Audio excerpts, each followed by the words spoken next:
Mira Business FM. Welcome back to Mira Business FM. This is Daybreak with me, Inzamam Rashid. What a pleasure it is to be with you this afternoon and to be with my colleague Tim Elliott in the studio with us live this afternoon, broadcasting to you from the Art of Living Mall at the heart of Dubai. Tim, pleasure to have you in the studio. Plenty to continue to discuss about Future Hospitality Summit. There is. It's happening at the moment at Medinat Jumeirah. We've been talking about it for the last hour, but really the reason is because we talked to so many people yesterday. A lot of conversations.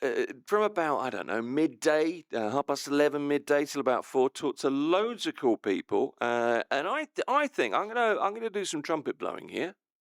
We got some great interviews to look forward to. Yeah, we really do. So in Tim's show, Morning Drive, we heard a couple of conversations that I had. Firstly, with Philip Barnes. He is the CEO of Rotana Hotels, which is, of course, a UAE homegrown hotelier brand, which is now sending its hotels across the world, or has been doing for quite some time. We also had a chat with Cavendish Maxwell. Well, no. I was going to say That's not his name, although it's a fine name. But Cavendish Maxwell. do you know what that would have been? Go on. That would have been an 80s soap in the US. Yes, it would have. Yeah, it definitely. In fact, I think it may have been probably yes. Yeah. Cavendish Maxwell, of course, the organisation which looks at real estate, hospitality, tourism, people coming in and out, and produces reports every now and then. So they have produced a couple of reports for Future Hospitality Summit, and we spoke with Zaki Sajjad about their latest report, which suggests that in the first 8 months of 2025, just over 152,000 hotel rooms were occupied as a result of people coming into the UAE. Specifically Dubai, I believe. So a very interesting report and a very interesting conversation. If you missed those, you can, of course, catch them on the Mira Business FM YouTube page or on the Mira Business FM podcast, wherever you get your podcast from. But now we want to move on to some other conversations we had, and one specifically you had, Tim, because I think you saw someone at Medinat Jumeirah yesterday from pretty far away. He was a very striking man, not only because he was about 7 foot tall, but also because he was in this very bright lime green, almost like a kundura, basically, but it wasn't a kundura. It was an African version of a kundura. It was, yeah, and it's one of those moments. Some people, and you find this in life, I always find, are just striking, and there's no real reason why I just felt I don't know what this is. I can't really put this into words, but I'll try. I just thought I want to talk to that guy. I know that he is somebody worth talking to, and I could tell. So he had a presence. He had an aura. He really did, absolutely. And it's little to do with the kundura, the dish dash, whatever it is of African description, but it was kind of a limey, almost luminous green. And maybe I'm just one of those people that's attracted to shiny things. I don't know. Maybe I need to come clean. I mean, you gravitated towards him like I've never seen before. Honestly, it's like me with the buffet yesterday. But it was, but in particular, you saw this guy, and actually, when you walked up and found out who he is actually a very important man. He is. He's from the Gambia. He is His Excellency. He's the Minister for Tourism, the Arts and Culture. And it's a pretty big title. It is a big title. And, he stands out in a crowd mainly due to his height. He's a very tall guy. I just thought, at these events, one of the things with these is you don't really quite know who you're going to be talking to, if you're going to get to meet people. And sometimes you have to try your luck. So I thought, I'll go and ask. And I said, look, have you got a moment to speak to us? I'm from Mira Business FM. His Excellency said, look, not now, I'm busy. And he was running to somewhere, to an appointment. He said, I'll come and get you at some point. So I went, yeah, sure you will. I was slightly disappointed. And then a little while later, I saw him sat in the Jumeirah stand. There was a very nice Jumeirah stand. It's beautiful. There. Did you have some of the canapes there? They were good, by the way. Fantastic canapes. Well, I mean, they should be because they're highlighting what Mira does, but True. they were fine. So I went up and I said he was in a meeting with some other people, I guess, in his delegation, and he said, "Look, I'm still busy, but I will come and find you." So I thought, okay, nothing ventured, nothing gained. So I wandered off, came to find you. I think you were at the buffet. I think your head was actually inside the buffet at that point. I jest. Great food, though. It was lovely. Anyway, so I then went off to get a glass of water or something. And as I was walking off, over came His Excellency. He said, "Look, I have time now. Could we talk now?" This is interesting because do you know much about the Gambia? I know very little. I'm vaguely aware that it is a destination in West Africa. That's really all I know. But it doesn't really matter what I know. It really matters what he can tell me. Exactly. And that's really the point. So we had a conversation, and essentially, I guess the only way to introduce it is to say, I found out more from His Excellency Abdoulie Jobe, and once again, he is the Minister of Tourism, Arts and Culture in the very small West African nation, the Gambia. Your Excellency Abdoulie Jobe, all the way from The Gambia. the Gambia. Smiling Coast. It's very nice to see you. Let me welcome you first of all to Dubai, to the Future Hospitality Summit. Tell me your thoughts so far. How are you enjoying yourself? Thank you very much for this opportunity, to talk about the event, FHS and the UAE Africa Tourism Investment Summit. Sure. We're here under the invitation of the Honorable Minister of Economy and Tourism Yes. of the UAE to interact and create connectivity Okay. and expose the investment opportunities that exist in our tourism destination. So far, the day started, on a very high note with very inspiring statements provided by the Honorable Minister and the other dignitaries, representing Africa, as well as the Commissioner for Africa under the UN Tourism, as well as the panel discussions. Okay. I think the panel discussion, one of the takeaway, especially with respect to the private sector, a panel discussion where Marriott International Accord were featured, as well as the other hotels chain. Just telling us as policymakers, what is it that we have to do to be able to create the enabling environment for the private sector to be able to invest in our destinations and thrive. So far, it's very inspiring, it's very thought-provoking, and above all, connectivity, it creates connectivity. It's an opportunity, isn't it, to meet people, to network with people, and you're in a place, in a city, which has become a hub, very much a tourism hub. And I guess there are lessons in that you can take away. If there was one thing so far that has hit you that you're going to take back home as the Minister for Tourism, could you put that into a simple paragraph? Effectively, I think we are always inspired when we come to Dubai, because how the tsunami transformation that has taken place here is phenomenal. Yes. So it is always a good thing to be here and see the visibility alone is something that can always inspire anyone that comes here. More so, hearing from the authorities. Okay. What is it that they have been doing, how they have done it. And, the other thing, which the guy from IFC, the International Finance Corporation of the World Bank, said that they have a saying that you don't wake up somebody that's not sleeping.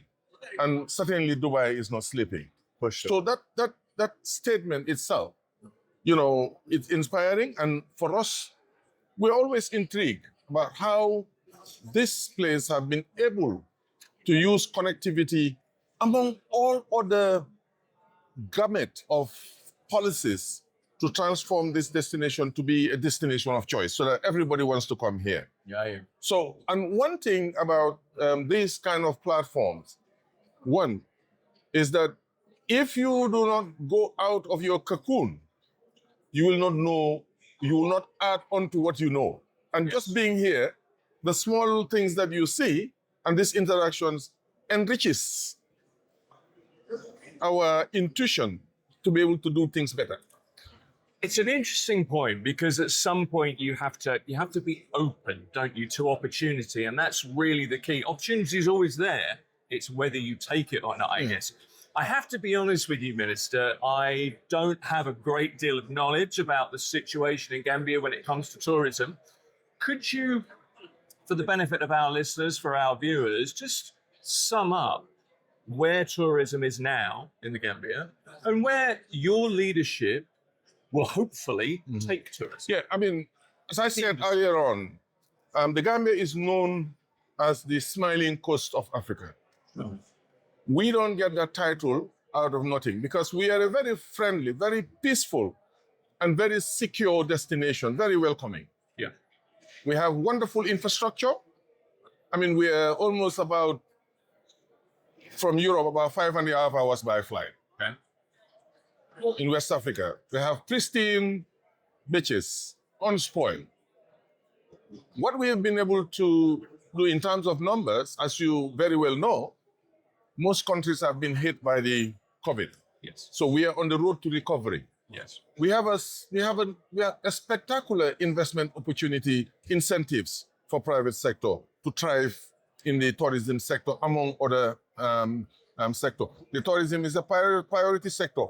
But what we have done now is that our new strategy is to try to increase our numbers of visitors into the country. How are we planning to do that? We're doing that in partnership, collaborative partnership with the private sector. Yeah. To make sure that the private sector takes the lead. And our role as a government, in terms of policies, in terms of regulation, becomes facilitatory rather than being commanding. So, and we believe that with this new strategy, in terms of new approach that we are leveraging on, in terms of digital marketing, is something that we believe will provide more visibility for more people to come into the Gambia and create that number increase that we're looking for. In terms of numbers, if I can pin you down slightly, what are you looking to go from? What's the base? Currently, for example, pre-COVID was about 200 and something thousand. Okay. So we are aiming to get to 1 million. Okay. Yes. And Is it there requires a time frame for that? Yeah, I mean, we have a track strategy. A tourism policy and strategy goes from 2023 to 2032. Okay. So we are working on that. What could a tourist expect in the Gambia? What do people look for when they come to the country now? The beach, cultural tourism, Okay. heritage. We have a amazing river that you can cruise and see hippos and see, dolphins interact. It's the best thing that you can have anywhere in the world. I just want to make a point with you there. When I was a child, my father worked in Cameroon, not a million miles away from the Gambia. So I have great memories as a 10, 11-year-old boy in Africa and the experiences that I had. And what's interesting there is you frame yourself as the smiling nation, and that, I think, for me, as a young boy, is probably my overriding memory of Cameroon. Clearly a completely different country, but it was all about the people for me. And I think that's a really undervalued, in many cases in tourism, that's an undervalued resource, isn't it? Yeah, as somebody said earlier on, we're not just relying on tourism on a seasonal basis. Right. We're looking at tourism as an engine of growth. And if you're selling a garment, you go do a window shopping in M&S, or you go to Primark. Sure. If it is not well dressed and presented, you will never buy. It's a good point. Behind it is a quality as well. Yeah. You look at those things. what you see in the Gambia in terms of the smile, in terms of the friendliness, in terms of accommodating visitors is really what you get when you get to the Gambia. And that's why in the country, we continue to have repeaters from the UK, we have repeaters from the Netherlands, from Belgium. I mean, in fact, the tourism was started by the Scandinavians. But because of some shift, we are trying to bring back the Scandinavian as well as the Germans with FTI, because FTI collapsed and all that. So it's a mixture. And we are also relying on, wellness tourism. Okay. As well as, tapping on our diasporans in the US through the Roots Homecoming Festival. You've heard about Alex Haley, when you were young, the Roots. Yes. You understand? Yes. So that is something that originated from the Gambia. Okay, that I didn't know. Yes, it is from the Gambia, and we are trying to rebrand it Okay. to make sure that there is greater awareness of the cultural heritage of the Gambia. This is the thing, isn't it? It is when it comes to destinations. I was talking to somebody earlier today and I said, look, 30 years ago, Abu Dhabi, for lots of British tourists, is that in Wales? We don't know quite where that is. Nowadays, Dubai, Abu Dhabi, Ras Al Khaimah to an extent, where we are now in the United Arab Emirates, are international destinations. And I think it's fair to say they hold a position in tourism and hospitality. And I guess you're on that journey. Absolutely. Absolutely. It's an issue of, in here, they have God-giving natural resources. Yes. And they've been able to harness that Yes. beyond the oil into the human capital and build the capacities of the people, diversification. And that is exactly what we are doing in the Gambia. We have a project which is funded by the World Bank called the Tourism Diversification and Resilience Project.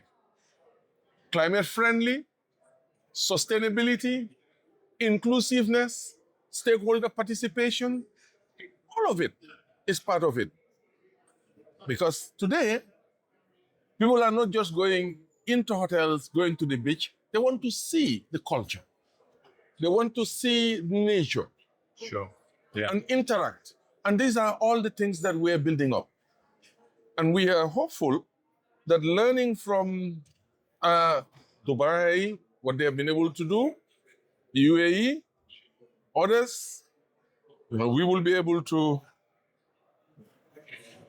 move on a fly path, cruising altitude. I like it. Moving northwards. Well, look, I wish you all the best at the Thank you, Tim. with the connectivity. His Excellency, Thank you. Abdoulie Jobe, Minister of Tourism, Arts and Culture from the Gambia. Thank you very much. It was a pleasure. Pleasure to meet you. You've been given this opportunity. And we hope we'll have an opportunity to meet again.